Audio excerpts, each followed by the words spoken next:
Thanks so much, Crystal. I mean, there was just a incredible movie. It was so touching, and thank you for sharing it with us. Thank you. Thank you for being here. Thank you, Asia Society. Thank you. Yeah. Look, it's there's so many layers and threads to this story, and I really want our audience to ask you questions. But I just want to start with, like, how did you start working on this project, and how did you get to that? You had a very different career, different life, and then you come back to the United States and did this, which is so amazing. Right. Like, well, how did it start? As things go, you don't think it's going to go. It never goes the way you want it to go. So this started as a very personal project. Obviously, it was my grandmother, and I thought it was going to be about her and her story, the story about these sisters who defied these systems that put them in place. And in fact, my original title was Unruly Chinese Women, because I really wanted to focus on the women's stories and the structures. But as it went in the 5-year time span that I made this film in, things like Black Lives Matter happened, and it really shifted the focus of my film.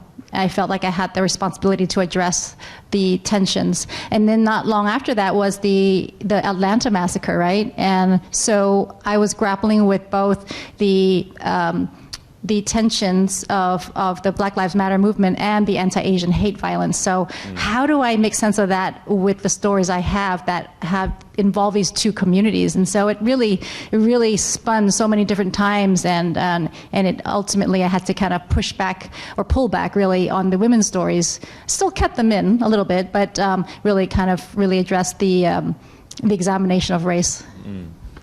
And can I ask, you brought your daughter into this, into the movie. Like, how do you think generationally it has changed the perception of black people amongst the Chinese community?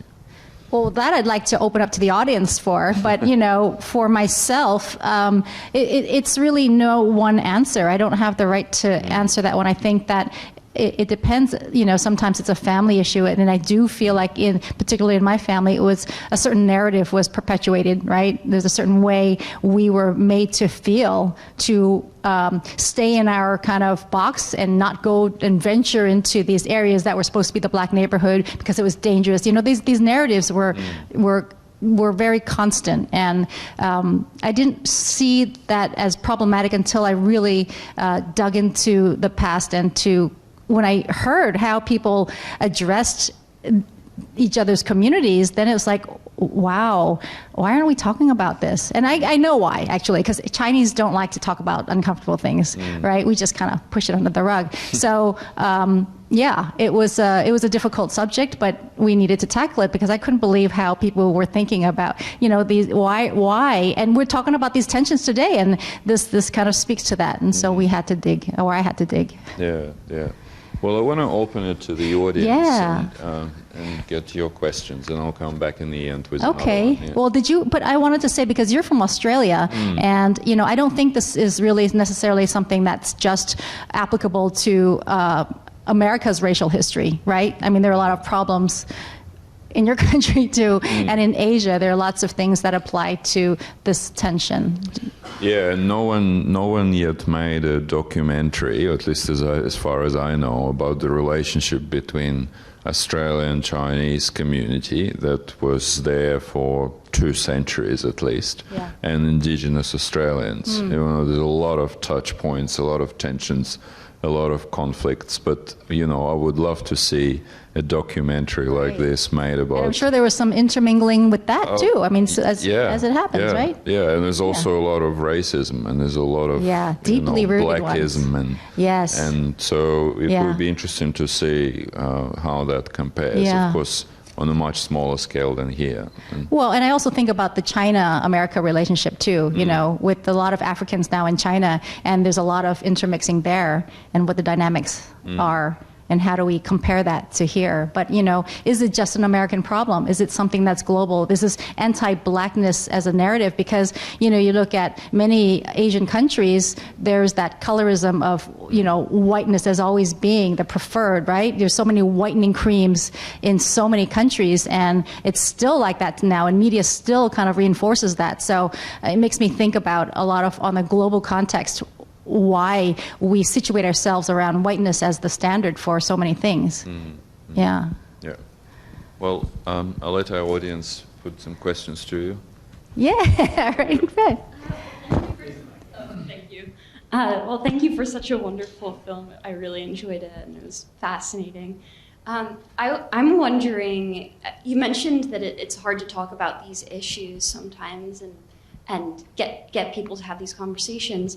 And I've also had that experience as a college student. And I'm just wondering, because you did such a great job interviewing people, and you obviously put them at ease, and you were able to talk about these points. I'm curious how you approach those conversations, and if you have any advice for other people who want to have these conversations, and maybe it doesn't always. Yeah. I don't know. Thank you for that question.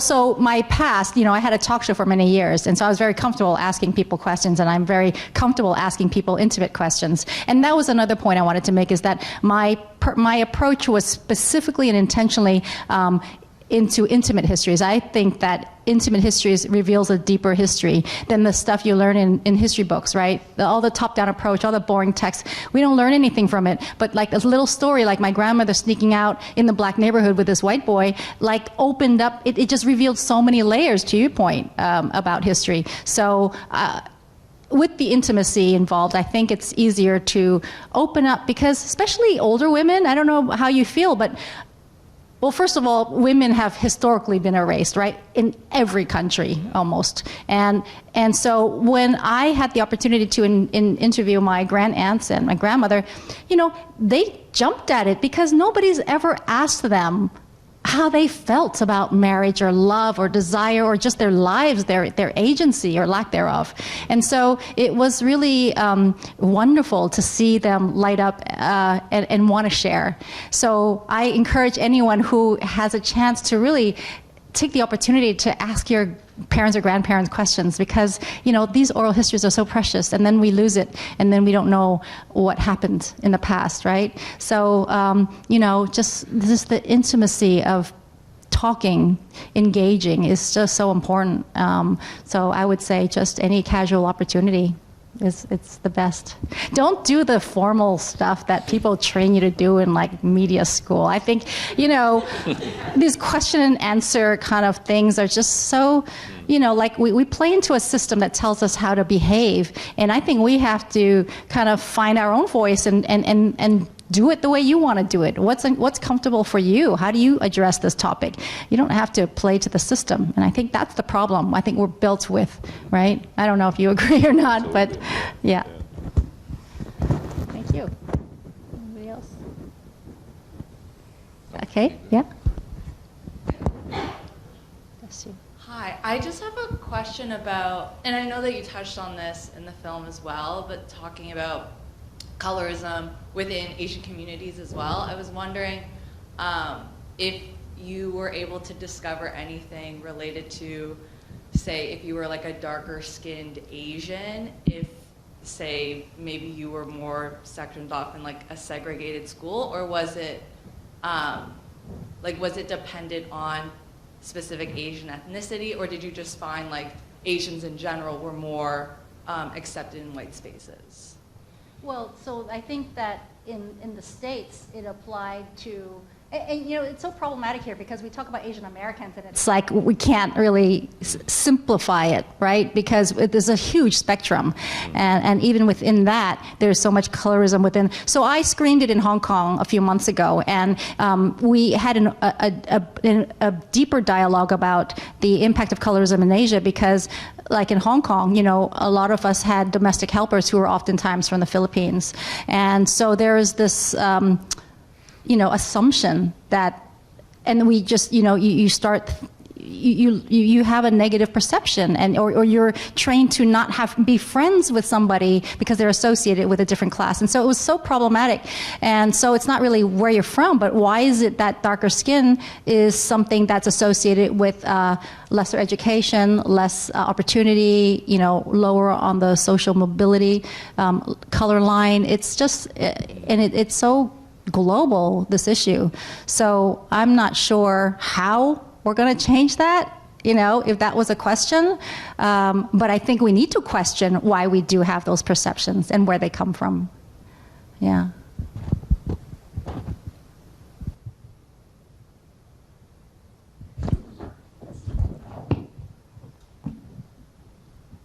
Thank you for making this film.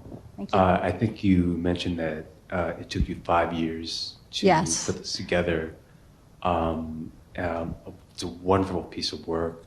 I was wondering what were some of the hardest moments that you came to with creating this film, and how did you keep yourself motivated to keep in mind, I want to tell the story of these women, I want to tell the story of the history of this, to bring this to light to other folks? Thank you. Well, there were many, many challenges. First being like financing it. When you make a film like this, nobody's going to jump and want to put money in, because it's not a story that necessarily, resonates with people. And they don't see the real value of it when they see it as just a personal story. So that was one. And, I applied to so many different grants at the time. And at one point I felt like giving up. It was just, I have a whole file of rejection letters. So anybody who applies for things, don't give up, because you have to keep knocking on doors. I remember the first time I got my grant from the Center for Asian American Media. When I opened up that email, I literally cried, because it was, I tried so hard, and it's like, why can't I do something? And so you have to believe in a project. You have to persist and persevere. But there are other challenges, like even putting together the two communities was quite difficult, because I realized it wasn't done when I strategically tried to put the Asian and the Black community together for interviewings, but the Asian community tended to be slightly reserved, as you would know, and we're not as comfortable opening up. And there were these dynamics, whether I had Black crew or Asian crew, it made a difference on how they might act. So there's a lot of kind of racial elements even in the process of making it. I had a African American woman who helped me as a producer, as a story consultant. And the most difficult thing for me was writing the narration. She called me out for so many things. She wanted me to cut out, the scene where Cedric, the gentleman who talks about going to prison, or not being able to go to prison because the mom couldn't afford it. She wanted me to cut that whole scene out, and because she thought that something like that would reinforce that narrative of the prison to pipeline that Black people are so sensitive about. And I didn't see that. But at the same time, I felt like it was such an important piece. I wasn't willing to give it up. But okay, so how do I treat it? How do I keep it in, but still maybe insert my narration of my learning process of why this was maybe something problematic? And so it was a big learning curve for how to address so many issues that and in today's hypersensitivity with race too, it's like, what language do you use? When I say we, who does the we mean? She kept asking me, who's the we? Because if I'm saying we, including the Black and Chinese community, it's not true. Because when I asked where the Asians sat, the Black people would know. They were always sitting in the back. It wasn't ambiguous. And so there are these just nuanced moments that were critical to the decision making of how to craft words. And so I really, the struggle was trying to find that place that was sensitive and responsible enough to address it, but still hoping to pull out those issues. It was tough. Can I just build on this question? How did you find the reaction to the film so far in the US and elsewhere? Yeah, well, I've screened it many places, and I have to say I had a more robust engagement. Well, I would say in the Black space, surprisingly, they were very eager to have these conversations. They're very wanting to. In fact, when the film opened with my Aunt Lorraine, the whole audience at this one black film festival laughed, and I was like, why are they laughing? Nobody else laughed at this point. And my producer, who's black, said that it's because she reminded them of their aunt. Like she was like the same thing. They knew this person. So it really struck me of the genuine connective histories we have. We don't, we think we're so different, but we're not. And so that was interesting. Sometimes when I have like a predominantly Asian audience, especially the older generation, so it is an intergenerational thing, it's so painful because it's like pulling teeth for them to try to respond, because they don't want to share. Even the Chinese community who had stores, they had so much to say, I'm sure, but they didn't want to say it publicly, So it's been genuinely very, very positive that people want to discuss this afterwards, which I think is a good thing. Whichever way it responds to you, I don't know. I guess that my hope is that you take any part of it and you want to carry this conversation with somebody in your life, because that's how we're going to make change, right? Is to throw these uncomfortable things on the table and say, well, what does anti-blackness mean to us, and how do we start making friends outside? And I think the allyship, the word solidarity, is a very superficial word. We can't just say, oh, I'm an ally, I've got a black friend, I've got an Asian friend, it's bullshit. We really need to dig deeper and make that effort to be friends with somebody, learn their histories, and to go beyond the superficial hello, good neighbor. It takes work. Yeah. And just on that, and I know we have just a couple of minutes left, but the lessons for the education system here and elsewhere from making this movie, what do you think we should be doing? So look at what's going on today. After the anti-Asian hate, there's been an increase of the acknowledgement that there should be Asian studies in schools, right? So that's a positive thing. And yet, look, we're getting rid of African American history. So it doesn't make sense, I think, what we're doing today. Why are we not recognizing the interconnective histories? Why isn't there a course on Afro-Asian history, for example, or departments that do a little bit more interdisciplinary studies? We say we do, but I'm in the education system at the University of Hawaii, and I just don't see enough of it. And it starts with these structures. These academic institutions, like many institutions, are built off of, and excuse me, but old white men, right? And they're still in power now, and it trickles down to how the system is being controlled, and who the power system is, and how are we going to dismantle that, and who's going to give space to people like me to create new stories that are going to untell or retell their history, and to relearn with new stories, untold histories. So we need that, Yeah. Look, I think you're absolutely right, and we as an institution is grappling with this as well, and so. But I think I want to thank you on behalf of the audience and on behalf of Asia Society for making such a wonderful contribution and a movie. And thank you all for being such a great audience tonight. And hope to see you again in future programs and discussions like this. I applaud you for giving us space to talk about this. So thank you. And I hope I'm going to be lingering around for a little while. If you have any comments or questions, I'm happy to hear them. So thank you.